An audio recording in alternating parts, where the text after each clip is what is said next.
computer and go live. And I watched the spinny. Everybody's doing well. Randy, you ready to go, man? I am. I'm going to see when I'm just giving myself a few seconds before I go live. Hey, everybody, you're on Lunch Conversations with Randy and Teddy. Those who've never met me, I'm Teddy, and my sidekick over here, the gentleman, is Randy. Our special guest today is Phyllis Caldwell-George. She is fired up and ready to have a conversation with us. We'll tell you about that in a few minutes. But before we get started, I want to let everybody know that Lunch Conversations with Randy and Teddy is sponsored in part by the Elder Law Firm out of Greensboro, North Carolina. The Elder Law Firm is committed to helping you help your loved ones. So if you have family or friends that you want to help with estate planning, elder care planning, or get those 7 documents put together, you got to reach out to elderlawfirm.com at 336-396-4551 and let them know that Randy told you to stop in. So, Absolutely. Hey, I'll let Randy introduce himself in a minute, but I'll let the world know a little bit more about who I am. Teddy Burriss. I run a business called Burriss Consulting. We teach LinkedIn as a business tool to businesses, nonprofits, community organizations, individuals, and business professionals around the world. Our goal is to help people master using that business tool. But, you know, I'm not the only one on the show today. It's not all about me. So, hey, Randy, would you introduce yourself, and then I'll introduce Phyllis. We'll be happy to as we move into a new month, first Wednesday in November, and Thanksgiving and Christmas and all of that is straight ahead. Randy Wooden with Goodwill Industries of Northwest North Carolina, based out of Winston-Salem. I run our professional center. I have clients not just here in the Triad, but elsewhere, and in part because of our show, Teddy, and we reach the galaxy wide, but we do get folks that are in a search and happy to help them. We do work by appointment. We're free. Find me on LinkedIn. Happy to help you, get you on the calendar. But a couple of times a week, I get together with this character in that white shirt, and we get to have a little fun and learn at the same time. And this week is no exception. Yeah, cool stuff, man. Look, you impressed with the white shirt, dude? I like it. You know? Don't eat. You didn't have spaghetti for lunch. You're not going to have spaghetti, are you? No, I had Snickers bars, but I had a bib on. Oh, good. I like that. Over Halloween candy. Yeah, Phyllis knows where I get my lunch. You got it. All right, let's go. Hey, our special guest today is Phyllis from Financial Pathways of the Piedmont. Mm-hmm. And when I learned about this organization, Financial Pathways of Piedmont, I had blinders on. I only saw one piece of what they're all about. And I don't know, 4 or 5 months ago, Phyllis and I were talking. I'm like, oh my God, you do way more than that one piece. And I said, you know, I think our community needs to hear a little bit more about what you have to share. And Phyllis said, all right, Teddy, if you're going to twist my arm, I'll come on a show and we'll talk about it. But before we get started, Phyllis, help me out here. Introduce yourself to our audience a little bit better than I did, please. Good afternoon. My name is Phyllis Caldwell-George, and I serve as President and CEO of Financial Pathways of the Piedmont. The organization has been in our community since 1972, and we most recently celebrated our 50th birthday. We had a great celebration and a fundraising event. But the organization actually, when we formed years ago, it was because of the number of bankruptcy filings that existed in the community.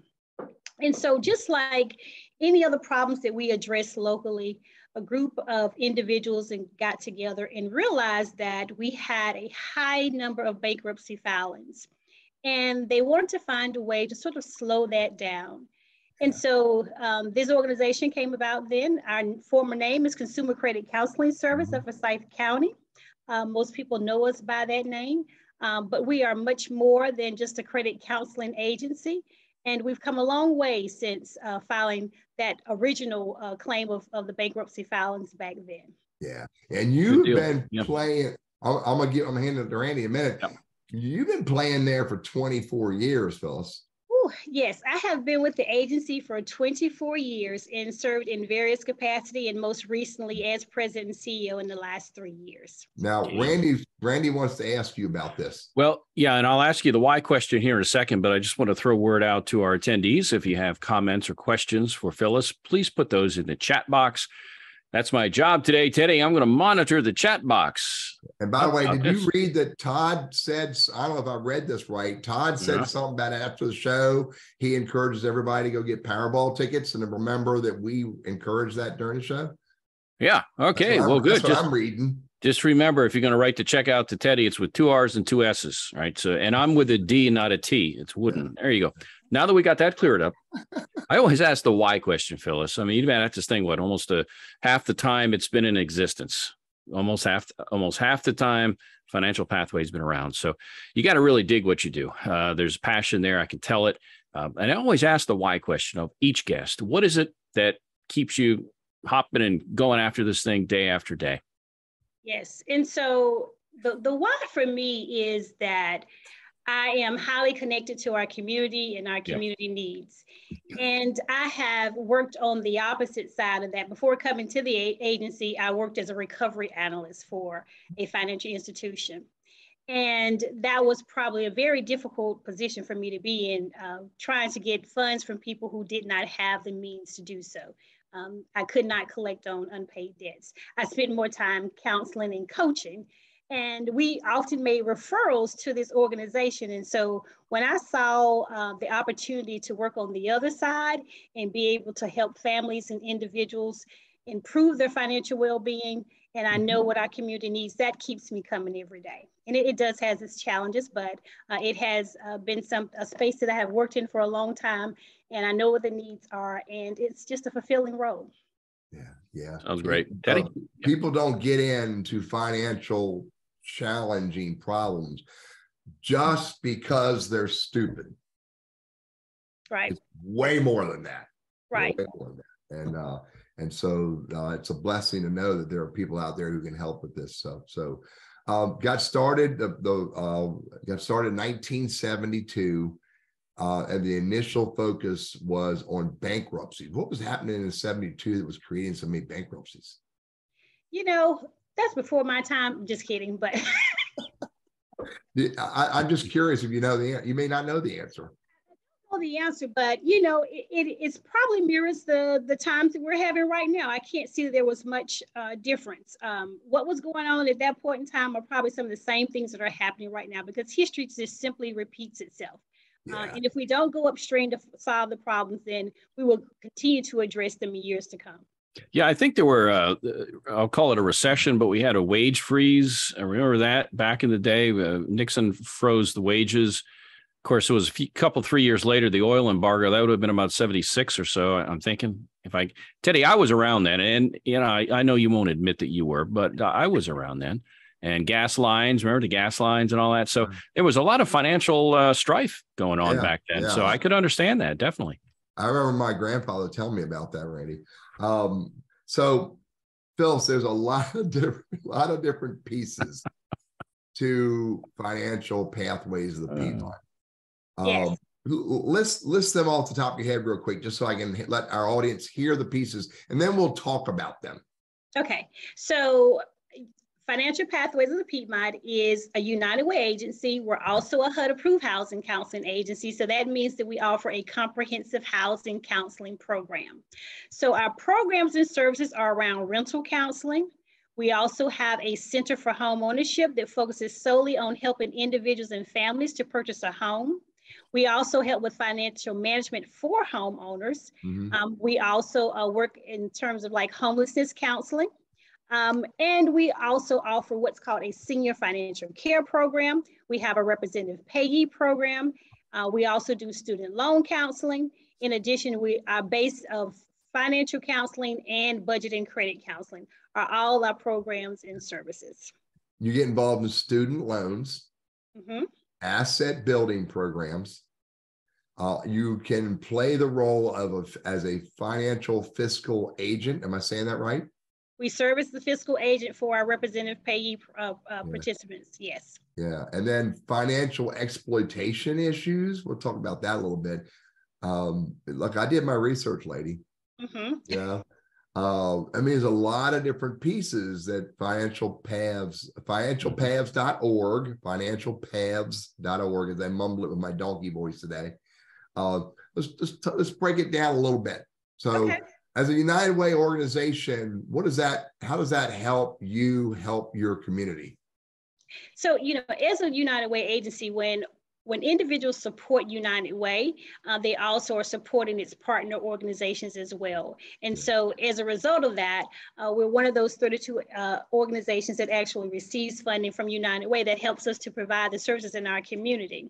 And that those dollars go a long way. Yeah. And as a United Way organization, do you only get funding from your local United Way? Is that how that works? Our organization only receives funding from our local United Way. That's what I thought. Yeah. Mm-hmm. So, and we have a new United Way of Winston-Salem or Forsyth County has a new president now. Yes, we do. Dr. Antonia Monk-Richburg, and she is a wonderful lady. And we're looking forward to her leadership here locally. Yeah. And she is on my list to have a conversation with. So if anybody from United Way sees this show, I need to have a conversation with her. So I would like to have a conversation with her is the right word. So any questions you have about the conversations, drop it in chat, folks. And yeah, Todd, I remember the oil embargo of 73, man. Really got in the way of me buying my race car fuel. And that's a story for another day. Rental counseling, Phyllis. I heard a conversation the other day on a podcast about home ownership versus rental. And there are two arguments. Both groups have the argument for their reason: own a home or don't own it, and just pay to subscribe to a place to live. Right. Talk a little bit about rental counseling that you guys get involved in. Yeah. So, as I stated before, we are a HUD-approved housing counseling agency. And so when someone comes into our organization and they may have rental issues, they may have problems with, paying their rent. It may be that they are overburdened, or it could be that they are looking to transition into to renting or to owning a home. And so what we're going to do is take a look at their income. We're going to take a look at their debt, and we're going to look at their affordability and try to determine, exactly how much they can afford. The rule of thumb has been 30% of your income, but we know with our market rate here locally, people are paying much higher rates. Yeah. And so when you have an affordable housing issue, then that also impacts your monthly expenses as well. And so with that, we also couple, our budget counseling, our developing a spending plan around their housing issues. If someone comes into our office and they're specifically looking to transition from renting to owning, then we're also going to do a comparison of what they could actually afford. So we'll do an affordability analysis, and then what they're currently paying in terms of their rent. Yeah. Traditionally, oftentimes right now, with our high rental rates, sometimes a person can actually afford to purchase a home. And so we're going to work on any barriers to home ownership, such as credit and debt, and how an individual can go about resolving those issues. And then once we get them mortgage ready, then we're also able to offer down payment assistance. We actually work with North Carolina Housing Finance Agency, and we can offer up to $40,000 in down payment assistance. And so that helps to fill the gap between what a person can afford and the market rate. And so that program has really been instrumental in trying to get individuals who want to buy a home into home ownership. Yeah. Yeah. I wonder, are there some kind of means testing, or is there something that says, okay, this person qualifies for up to the 40 grand? Because I can imagine the line is pretty long, whether or not they're even in financial jeopardy to say, hey, if you're doling out 40 grand or up to it, sign me up. So are the parameters that you've got in place and restrictions and things that you've got to, adhere to qualify for those? Yes. So they have to meet the income guidelines, and the home has to actually meet the purchase price as well. And so it's the difference between if they are purchasing an existing home versus if they are purchasing a new home as well. And so the guidelines for the income guidelines are the 80% of the area median income. And so for, a family of four, we're going to look at that, or a family of one or two, or however many it is. So they have to meet the income guidelines. The program is not meant to over subsidize what they can afford, but it's just intended to fill the gap we're not going to do more than they can actually afford. And then sometimes it takes layered financing to get someone into a home right now. And it takes a lot of work. And we know that market rate homes are outpacing, what our limits are, around 225. And so sometimes it's going to take a little bit more work to get someone there. And now with rising interest rates, it becomes even more difficult.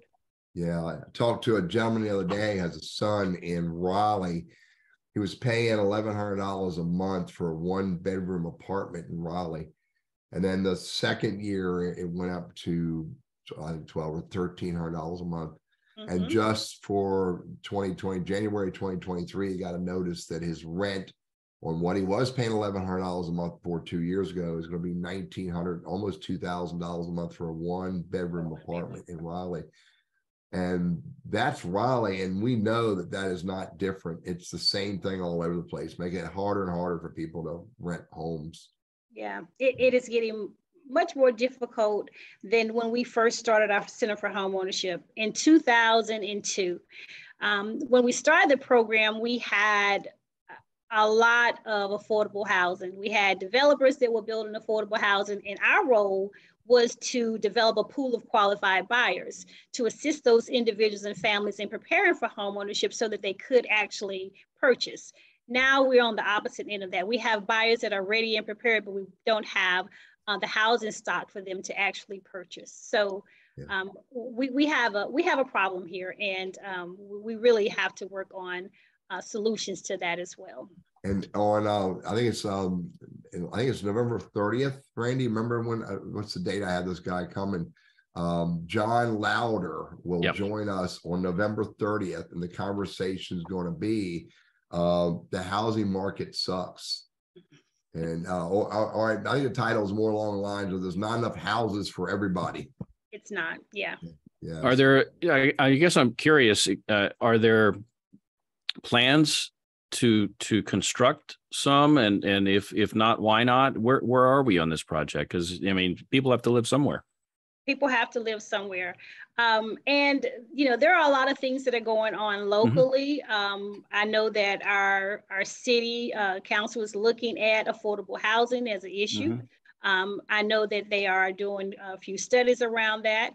And we do have, some developers that are interested in building affordable housing, but it's going to take a lot. It's going to take more rental units. It's going to take more units for purchase. It will have to be a combination of things and programs.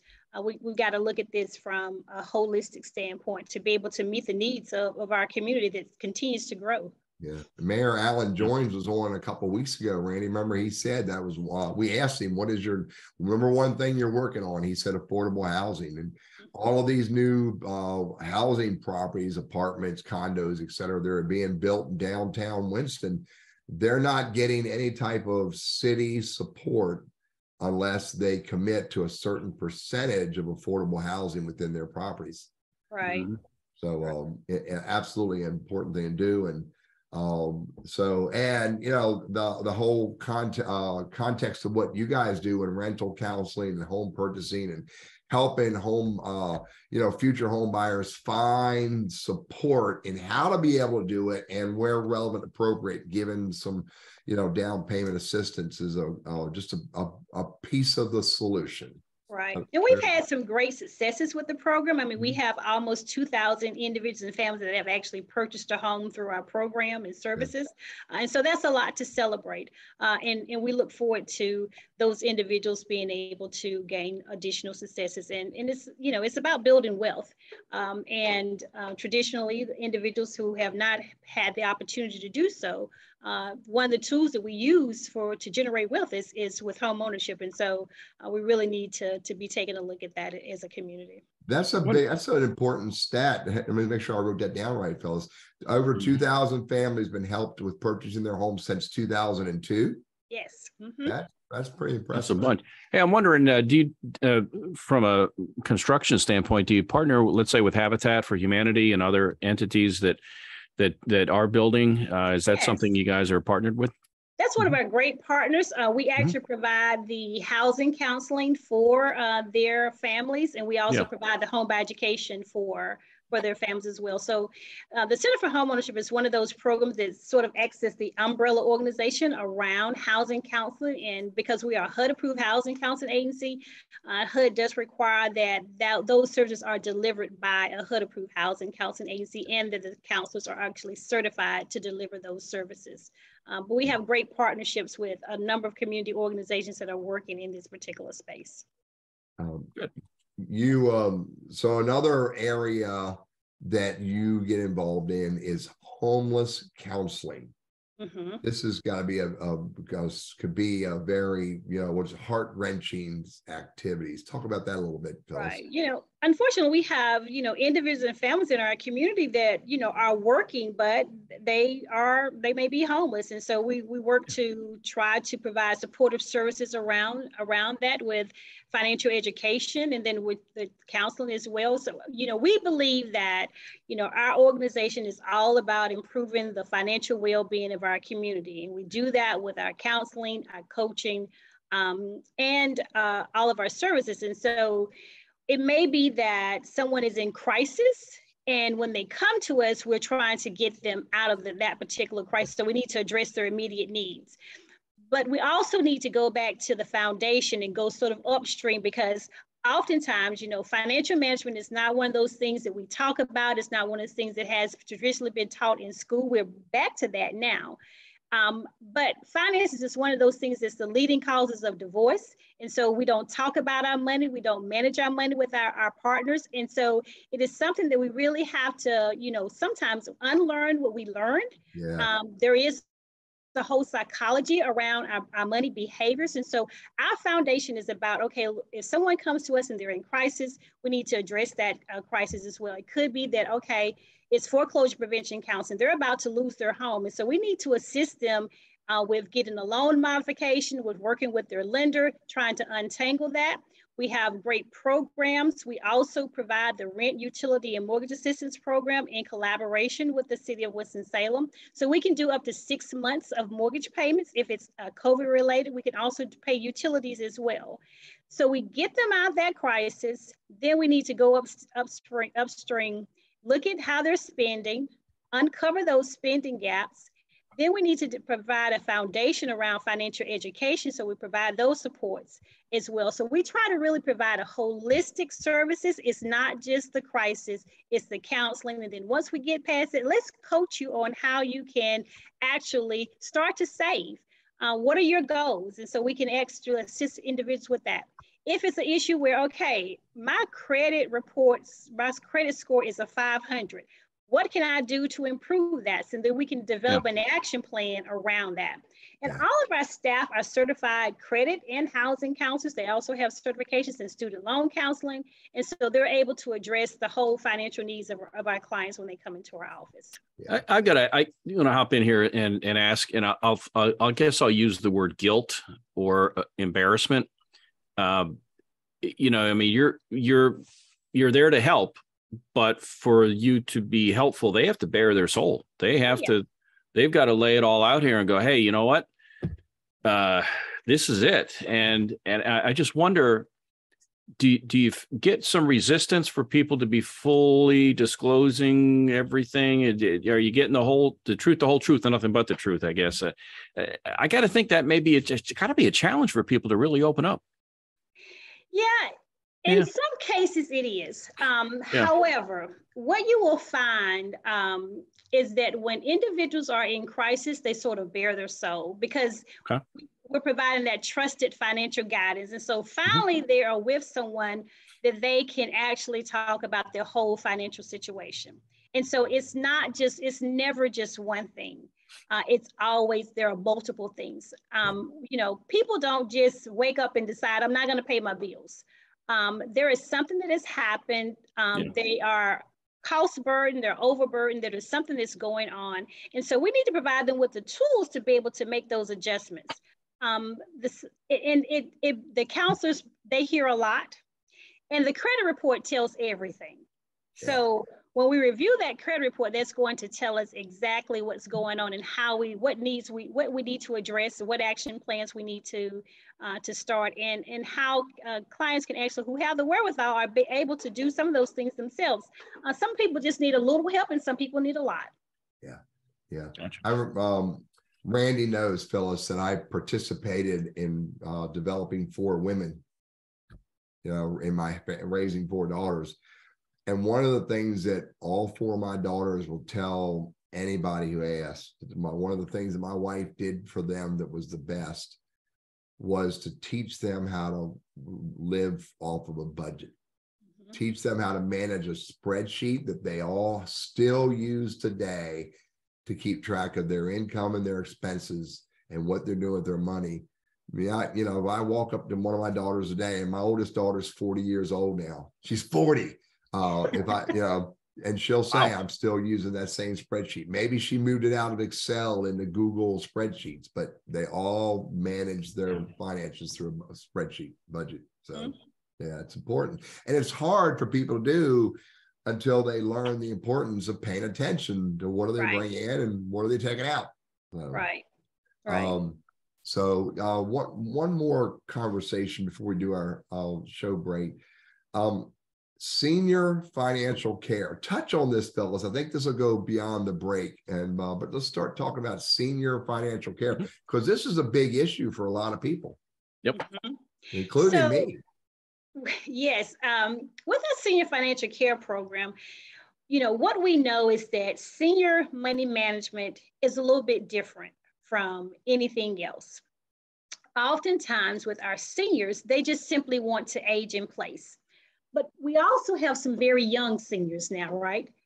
We can serve anyone in that program once they reach age 60 or older. So what we do is a couple of things. One is that for every senior that comes into our office, what we do is called a benefits checkup. And so we're going to look to see what every single benefit that senior is actually eligible for. It may not be that it's actual funds in hands, but it could be programs that they can apply for. Like the property tax exemption, they could actually save them money. What does their insurance look like? Are they eligible for additional assistance like food stamps, or what's going to look like in terms of their Medicare, their Medicaid, what programs are available for them? And then when we do that, we also have our seniors who are transitioning from working to retirement. And so there is an adjustment in your budget when that happens, especially if you haven't prepared for it. So we need to see what we need to do, what we need to change in terms of our spending. So we spend a lot of time in that particular space. The other thing is that seniors are more subject to scams and fraud. So we're going to be monitoring for those things as well. Any financial exploitation, unfortunately, sometimes that happens with family members. So we may have those things that we need to address as well. We do have seniors who simply want to age in place, but perhaps they don't have family members or trusted family members that can help them on a monthly basis. But what we can do is to ensure that their bills are paid. So we can actually go into our senior homes, help them with their monthly bill pay, writing out their checks, making sure that all their bills are paid and on time. We also can do that online for our seniors as well. And so it is just a monthly service in some cases with our seniors. Sometimes it's just a one-shot thing. But we also can look at, what is going to happen in terms of if I want to transition from now I own my home, but I want to decrease some of my expenses. Can I use my home as an asset? So it could be that they are eligible or they would be interested in something like reverse mortgage counseling. And so if they are, then we can perhaps make that referral, or we do that in-house ourselves when we do have that counselor that is actually certified in that particular area. And so our seniors get a little different service because their circumstances are a little bit different. But we realize that and we know that. And then also, if they haven't retired yet, then we need to be looking at preparing them for that transition. And so how can they perhaps put more into their 401k or their 403b? What we truly feel is that, no matter who you are, where you are financially, everybody needs to check in with their financial coach on an annual basis. And that's the service that we provide. So let us, take this like you go to the doctor every year for your physical. You need to check in with your financial coach on an annual basis just to see where you are. I get it. So, and reverse mortgages are, as we get ready to go to the break, reverse mortgages are not the big, ugly, bad thing to do in the right situation. Is that a fair statement? In the right situation, because it could be that particular home could, what you're sitting on in terms of your home ownership, could be your biggest asset. And it could be that you could use those particular funds. So what someone does is that, if they have equity in their home, they can actually pull out that equity. And that equity in that home could actually get them through retirement. And they could be, a monthly payment that they're getting, or they could get that in a lump sum. It just depends on, if they're heirs to the property. And we also like to include any family members in that particular decision, because it is something that the family should make. I get you. Good stuff. Hey, you're on Lunch Conversations with Randy and Teddy. And our special guest today is Phyllis Caldwell-George of Financial Pathways of Piedmont. Lunch Conversations with Randy and Teddy is sponsored in part by the Elder Law Firm. Who's important to you and how you plan to honor your responsibilities to them in respect to estate planning, elder care planning, and those 7 documents that you have to have in place. That's also important for the Elder Law Firm. So reach out to them in Greensboro, North Carolina. The firm website is elderlawfirm.com. Their phone number is 336-396-4551. And let them know that you heard from Phyllis Caldwell-George today of the Financial Pathway of the Piedmont, that it's important to help your senior members, your family in this financial care conversations. Yeah. Phyllis, great chat. Randy, you got something, buddy? Well, just a reminder, if you're watching us and you're live here on Zoom, go ahead and put a comment or a question for Phyllis in the chat. I'll keep an eye on that. And for those that are wondering, Teddy is a little under the weather today, but he's a trooper. He made it, and he's not his normal, whatever normal is for Teddy, but whatever that is, it ain't him today. Let's put it that way. And but, I'm drinking a different drink today, Randy. It's from a different cup. So. It's not 90 proof, huh? Okay. Well, good. I'm glad for that. But seriously, if you have questions for Phyllis, put them in the chat. We'll try to knock those out. But back to you, Teddy. Yeah. And I was only joking about the 90 proof. It was water. It was water. Top shelf, dude. Top shelf. Or was it gin? Is gin clear? I don't even drink that stuff. I have no idea. I have no idea. I'm sure it's a wind-driven. This is water. Dude. We all have our water. Yeah. I got my water over here. Yeah. So back to you, Teddy. Let's roll. So Phyllis, let's talk about financial exploitation. I mean, that's a really, really polite way of talking about getting scammed. Yeah. Talk a little bit about how you guys get involved with helping people there. Yeah. And, I work around that now, when we identify that perhaps oftentimes it's normally our senior clients. Yeah. What normally is, the senior who has received a phone call and there is somebody on the other end with some urgent matter saying that you have to pay this money or wire us this money before the end of the day. Yeah. It may be that we've had situations where we had a client that happened to her, and they kept coming back, and she didn't tell her children about it. And before you know it, she had wired and sent over $100,000 to we don't know. And so when we get cases like that, we immediately have to, make those referrals to, legal, because it is a legal matter. And we also get the bank involved to see perhaps if there's a way to recoup the money as well. And so there is an untangling of that. That's why the Senior Financial Care Program is so important, because we are going to be monitoring, for that as well. It could be that the senior doesn't know where their money is, and someone has access to their bank account and they haven't approved those transactions. And so then we are involved as well. We try not to get into the legalities of that, but we do have to make those referrals when that happens. it's not a space that that is comfortable for anyone to be in, whether they're a senior or not. And it can happen to anyone. And so the scammers find a way to scam.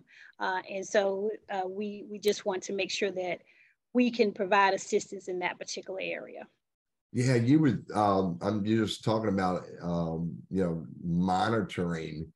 Wouldn't it be great if the banks had a process that we could initiate on our accounts, so that if I draw money out of my account, or if I write a check that seemed a little bit out of sync for what Teddy should be doing, that that they flag a caretaker and say, "Hey, Randy, should Teddy have written this check?"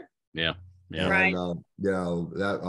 But I understand there's a lot of privacy issues involved, and a lot of, you got to let people do what they feel they want to do. But I mean, heck, I think I would be happy at a certain age, when I feel like I'm more vulnerable than I am today. Yeah. Going to the bank and going, I want to audit on every transaction I do. I'll check that box. I'll pay you $10 a month. Yep. To protect me. Teddy, I had actually had that hat. My grandfather got a friend in Canada who was, I think, selling him lottery tickets or something, and that same story. And the executress of his will, my aunt, his daughter, trying to get legally involved with it, and I don't know that they ever sorted it out. But that's a prime example. And you can only. But he's like, well, they're my friends. They're so friendly to me, and how do you say no? And we tried, but he would keep doing it. So I hear you. I absolutely hear it. And that's a hard situation to deal with, Phyllis. I would imagine your people get caught up in that, where someone goes, but I want to.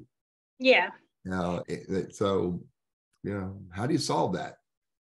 I think the problem is bigger than the three of us. We know those issues exist. In a number of cases, you have individuals who may be aware that something may be wrong about this, but they don't want to tell anybody for fear. And oftentimes we do have some of those. Trusted financial advisor will step in and ask the question, but they can't slow the transaction down, because again, it is the person's money. And so they may want to get involved, but if someone has decided that this is what they're going to do, this is what happens. If only everybody in the world would listen to me, but we just can't make that happen. Go buy lottery tickets. Yes, all of us, so that we can give some back to the show. Yeah. There you go. So let's talk a little bit about your asset building programs. I mean, I remember when I was a kid and I got my first job, my mother said, and this is not a sponsorship or recommendation for State Farm, but she said, go to State Farm and get yourself a whole life policy right now. And the minimum you want to pay is $20 a month. Do it now. So I remember the State Farm dude came to where I was working and had me, showed me all this stuff about State Farm whole life. And, 20 minutes later, he had me sign a piece of paper to have, my paycheck withdrawal. And I don't know what, had a whole life policy.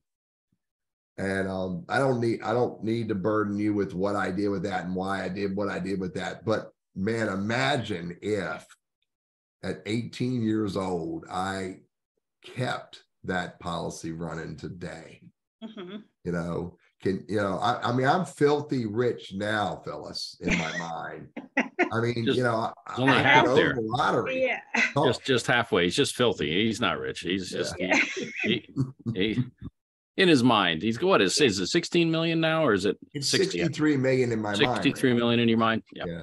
Talk about this asset building program and what you guys do to help people. Yeah, actually, I sort of mentioned it before with our Center for Homeownership, with our wealth building program, with helping individuals to realize the American dream of home ownership.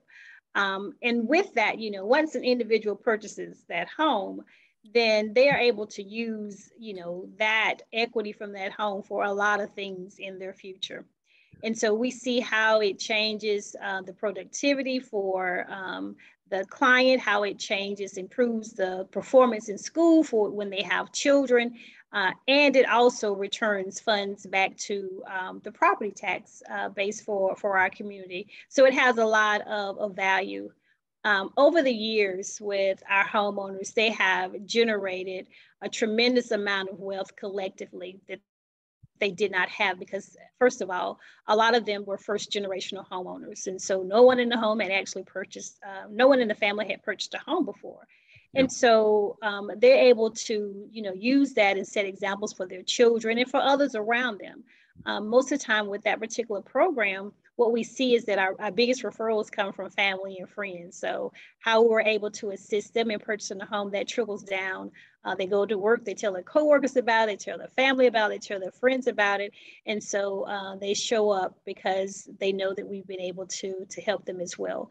And so we're able to help in that regard. But also on the other end, with the foreclosure prevention, helping to avert property loss in the community. For every homeowner that we're able to help, then we're also preserving those homes as well and ensuring that they are still viable and they're able to pay property taxes. And they're most importantly, they're able to stay in their home as a result of our services. And all of this, I mean, I can picture people I've met throughout my life that, man, if they'd only known about these types of services to help them. Quick question in this context: are any of your programs fee-based? So we do have a small fee for service for our programs.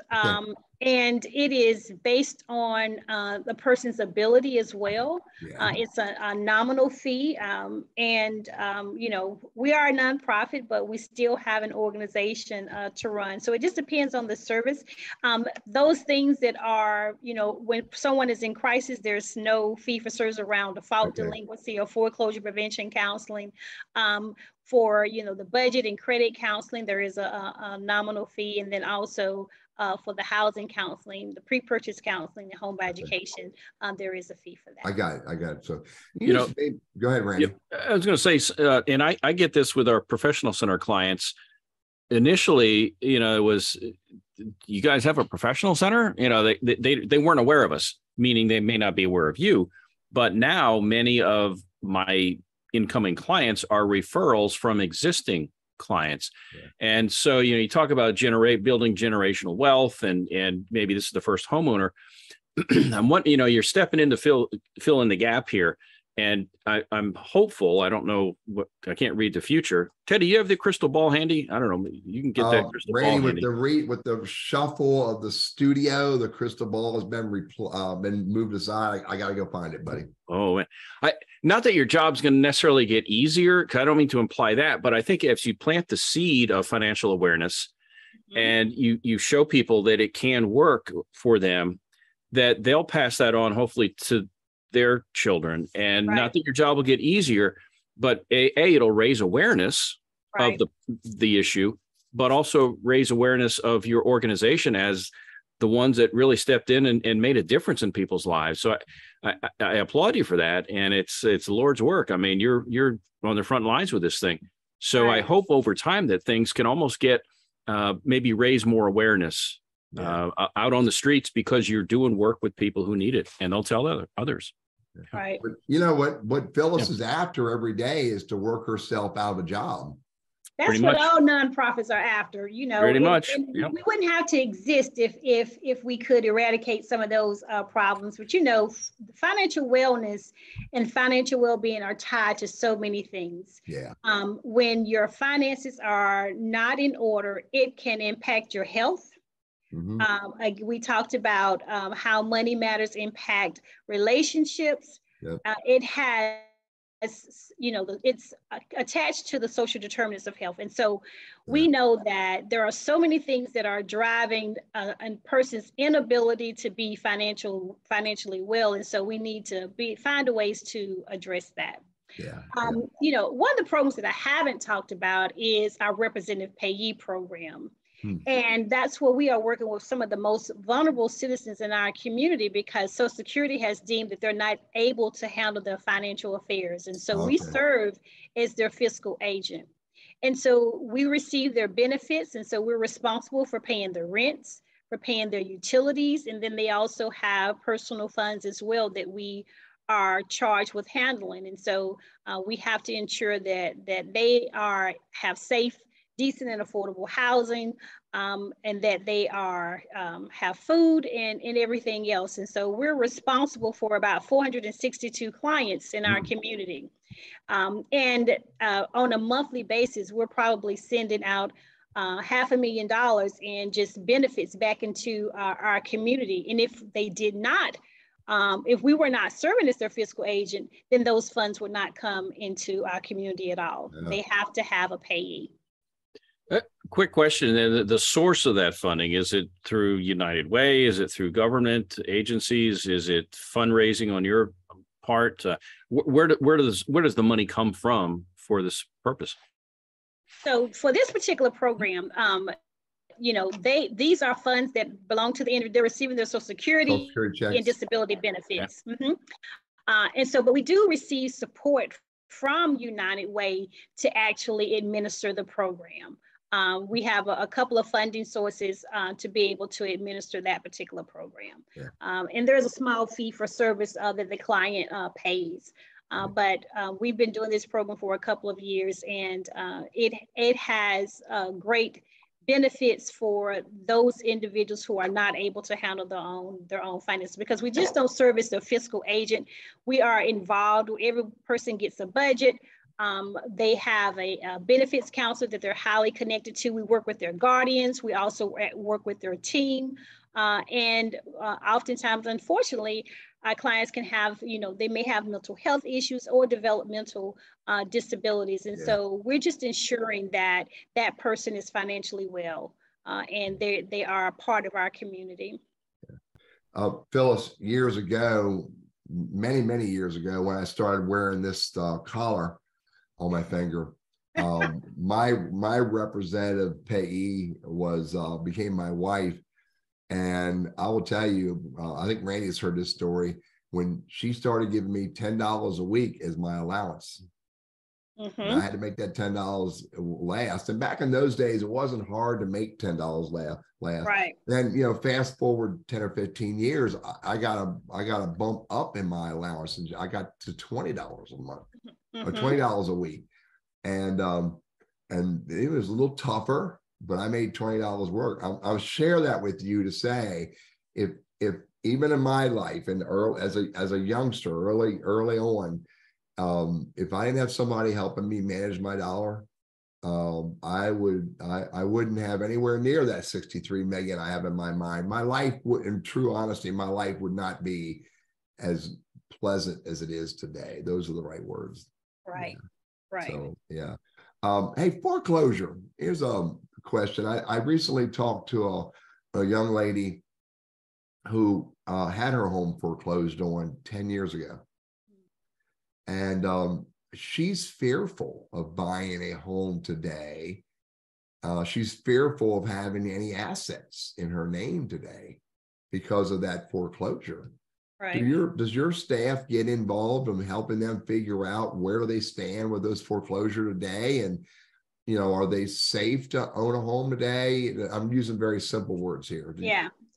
And, in all actuality, because she hasn't owned a home in 10 years, she would be considered a new homeowner. Yeah. And so as a new homeowner, she would be able to tap into all of the first-time homeowner programs. Okay.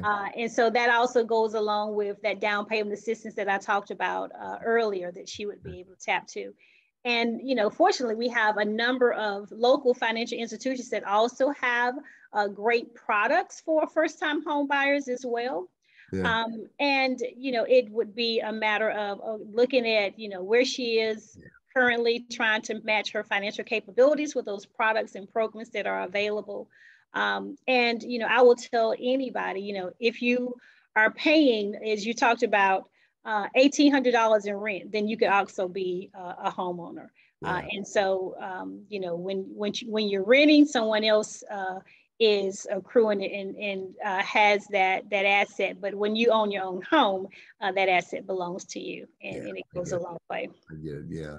So Randy, we got a moment or two. Anything else on your mind that comes up? I mean, this, I discovered a lot more about what Phyllis's group does.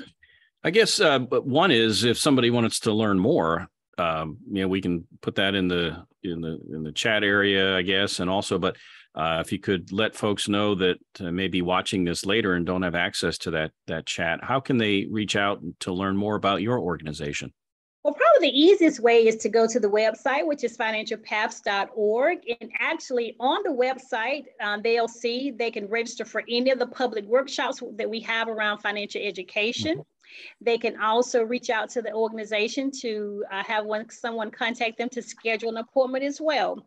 But if they don't want to do all that, they can just simply contact the office at 336-896-1191 and let them know that they heard about the organization on the show. And we before midnight tonight, right? We will get them in, whether they're coming in for senior financial care, they're interested in the Center for Home Ownership, if they just want to take a look at their credit report, if they want to develop a spending plan, whatever their needs may be, even if they are in jeopardy of losing their home, if there is a foreclosure prevention counseling session, or if they're interested in the rent, utility, and mortgage assistance program, we're here for them, whatever the needs may be. Also curious about challenges that you face. Raising awareness in the community that you exist, it's got to be one of them. Is political red tape another one? Is it fundraising? I mean, maybe all of the above. I don't know. What are those challenges, and how can others maybe help with that? I think our biggest needs is just financial support at this particular time. We have a 50-year-old organization that has been around in the community for quite some time. And we have a community that really needs our services. So if someone is interested in providing support for the organization, you can also donate on the website as well. And that really helps our dollars to go a long way and for us to continue to provide the services that are so needed in this community. Right now, these are challenging times for organizations to fundraise because things are tight for individuals. And so the more, if you can dig into your pocket a little bit more, we would really appreciate that. I got you.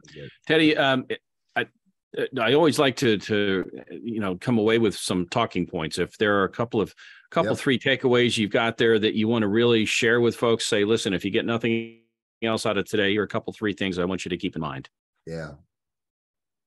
Yeah, Phyllis, do you have one or two points that that are critical for our audience to understand about Financial Pathways of Piedmont? What are those? One, it's okay to see a financial coach on an annual basis, no matter where you are. Check in with us to see how you can improve your financial well-being. One, if you have a family member that needs our services, then please help them to become financially well as well, even if you don't need us. And three, we provide trusted financial guidance, and we've been in the community for over 50 years, and we will continue to be here to help our community. Thank you, Phyllis. Appreciate it. Teddy, I like the fact that you use the phrase trusted financial guidance. Whereas what I say is do it this way or else. And I think you're a little bit better than that. Well, that's always good. Yeah. Hey, Randy, let's do this, man. We've been trying to do it for a few months now. What's your story from this conversation? Well, and I kind of touched on it earlier about the embarrassment. I've made some very poor financial choices over the years.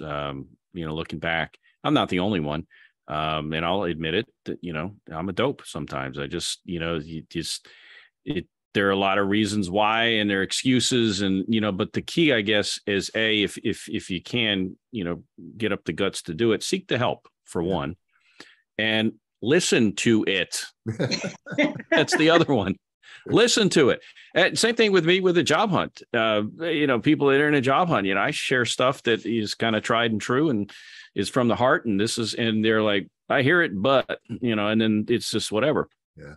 So don't be afraid to reach out for help, whether it's financial, whether it's mental health, and that's a big thing. And that's something else I was going to mention real quick, Teddy, was we make decisions based on emotion. We back them up with logic. We think we back them up with logic. Well, this makes sense. I saved money on it. And I always remember it's one time, this guy I knew years ago, he bought some, I don't know if it was a bedroom suite or whatever. This dude didn't have two nickels to rub together, but he bought it. Maybe it was a used car or a car. He bought it because they were giving him $200 cash back and he needed $200. Right. So now he just torpedoes himself. And I'm thinking, what a dope, but the reality is, you make those decisions based on emotion and say, I need cash because I want to eat. And you just feel for people. And it's so slow down, make the right decisions and get help if you need it, whether it's mental health, financial health, physical health, whatever. The resources out there. And I just want to encourage folks to not be embarrassed, to admit, hey, you know what, I could use some help, and listen to the help and implement it. So Thank you, Phyllis. I appreciate you sharing your background. It's a cool story. And I wish that more people were aware of what you do, because I think it really impacts our community. Yeah, big time, big time. Yeah. I appreciate you being here as well, Phyllis. Hey, here's my story. And I alluded to it. I remember when my wife and I got married, when we had our fourth child, and we've been married for 5-6 years at that point. When our fourth child, I was working for a company that my first company to do this to me. They went bankrupt, killed off my insurance, and I had to pay cash for my first child. That was back in, early 80s, maybe. I think 88, I think it was. And let me tell you, it was brutal. But my wife stuck to the plan. We only have so much money coming in. We have so much to pay. And by the way, we did not pay cash for that baby to be born. We paid that doctor, I think it was $20 or $30 a month forever. We may not be paid off yet, Randy. She may owe me money now. But we just stuck to the plan. We said, this is all we can do, and this is what we're going to do. Those are the words I'll never forget her saying. This is all we can do, but we're going to do this every week. Is the conversation. Right. And that has paid us dividends over the years. This is all we can do, and this is what we're going to do. And it's hard to do that. Yeah. It may even feel terrible to be able to say to a buddy, I can't go to lunch with you today. But you know what? If that's the right answer, it's the right answer. You got to stick to what you can do. So it was fun. It's fun for me to look back at those times and realize that that's where we've gotten, and it's helped us achieve lots of success in life. So Phyllis, thank you very much for coming. Phyllis. Thank you for having me. Randy, who do we got coming up next week, dude?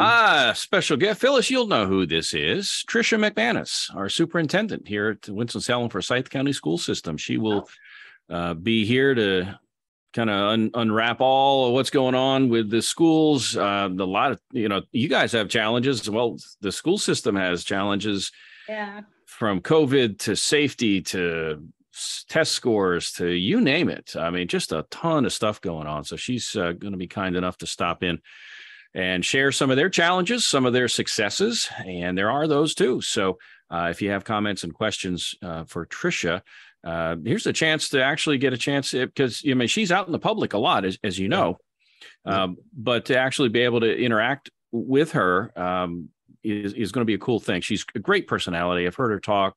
She's got a great staff there. So looking forward to that. She'll be our guest on the 9th, Teddy? Yeah, November 9th, day after Election Day, I guess, right? So, and the school board races, and you get all this stuff going on. So plenty to talk about next week with Tricia McManus. So all good. Teddy, anything else for the good of the order? I'm going to go back downstairs and get myself some of that donkey throat lozenge stuff. Dayquil. Get some Dayquil or whatever. So, cool. Phyllis, again. Thank you, Phyllis. Thank you. We'll talk another day. Randy, have a good one, everybody. Thanks, everybody, for joining us. Yeah.